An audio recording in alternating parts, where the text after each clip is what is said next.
जी बिस्मिल्लाह जी अच्छा।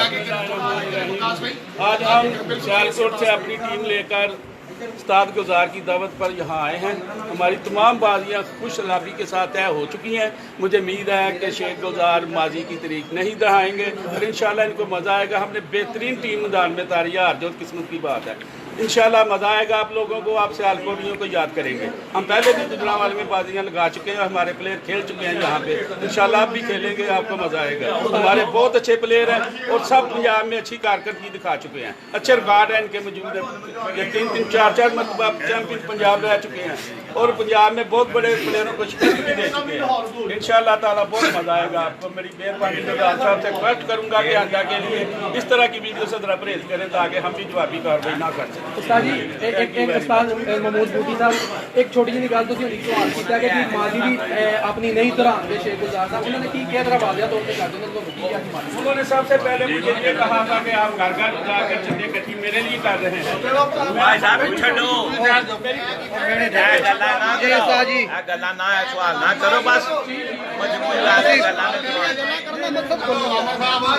जी अपने ख्याल सियालकोट तो ਜਿਹੜੇ आदमी आए ने अगर गाए बगाए जाने अनजाने गल किसी के मूँह निकल गई है तो भाई जी असी उन्होंने को हथ जोड़ के सिर्फ चोरी मोइनवाल को नहीं बाकी सारे और इंशाल्लाह बहुत अच्छा शौक होगा। इस वास्ते गल ना इतने चलो नहीं कर दीजिए ना कर दीजिए जी सर। हाँ जी जनाब, आखिरी ख्याल का आधार पर खत्म करिए। देखो जी माशाल्लाह अच्छे माहौल च गलबात हो गई है और जेड़े असी आस उम्मीद लैके आए हाँ वो तो नहीं, लेकिन वो बारह हो गया असी कहने दादरा हो गया, साडा शौक हो गया।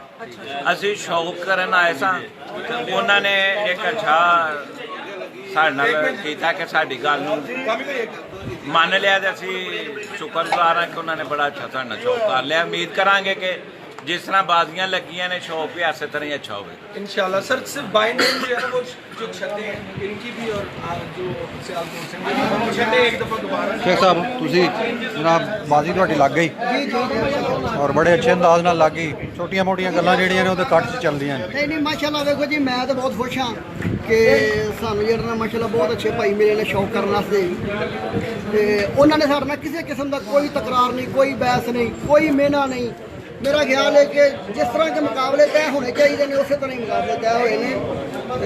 किसी दी देखो जी ना उन्होंने सानू कोई जो टारगेट किया, ना उन्होंने सानू कोई नीवा वहाया, ना असी उन्होंने कोई ऐसी गल की है। साਡਾ बड़े अच्छे माहौल शौक हो गया और कोशिश करांगे कि साਡਾ शौक लाइफ टाइम चले और हर सीजन का चले। चलो ले जी यार विचकार जाओ भाई विचकार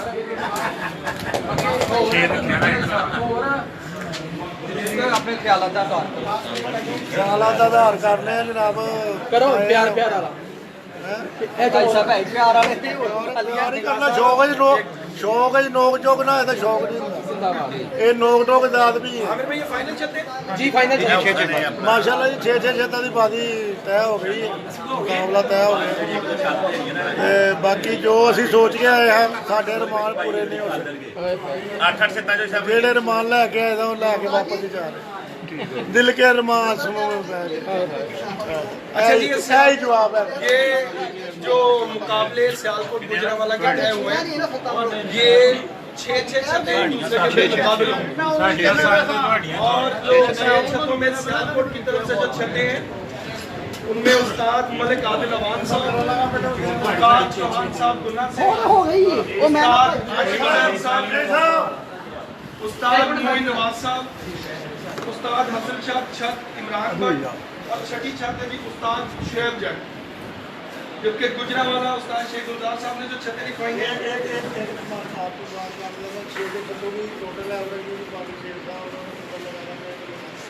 चलो बात कौन दस रहा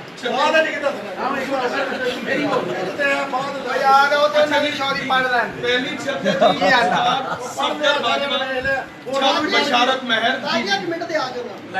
पहली छत उस्ताद सफदर बाजवा छत बशारत महर, दूसरी उस्ताद इरफान गुजर सेंसा गुराया, तीसरी शहबाज टल्ला वाली,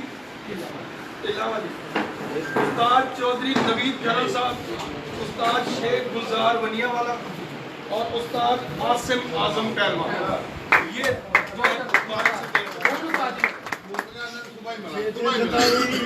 ਦੀ ਐਵਰੇਜ ਜਿੰਨੀ 6 ਸਾਲ ਲਾਉਣਾ ਚਾਹਣ ਲਾ ਸਕਦੇ ਜੀ ਸ਼ੇਖ ਸਾਹਿਬ ਇਹਨਾਂ ਦਾ ਜਨਾਬ 50000 ਰੁਪਏ ਲੱਗ ਗਿਆ ਜਨਾਬ 6 ਭਾਈ ਸਾਹਿਬ ਇਹ ਗੱਲ ਦਾ ਵੀ ਪੈਰਾ ਦੇ ਦਿਓ ਬਾਜੀ यही है जी बाजी। बहुत शुक्रिया आप तमाम लोगों का। अल्लाह हाफिज। बाजी ठीक हो गया जी। चलो जी चलो जी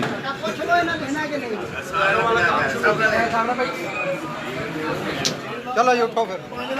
ਇਹ ਹੁਣ ਦਿਖਾਇਆ ਕਿ ਨਹੀਂ ਅੱਗੋਂ ਨਹੀਂ ਲਿਖਿਆ ਇਹ ਨਹੀਂ ਨਾ ਲਿਖਿਆ ਜੀ ਅੱਛਾ ਜੀ ਮੈਂ ਹੁਣ ਕੀਤੀ ਹੈ ਬੋਲੀ ਭਾਈ ਯਾਰ ਅੱਗੇ ਲੱਗੀ ਲੱਖ ਲੱਖ 6 ਲੱਖ ਦੇ ਹੋਣੇ 6 ਲੱਖ ਰੁਪਏ ਆਪਣੇ ਇਕੱਠੀ ਵੀ ਲਾਉਣਾ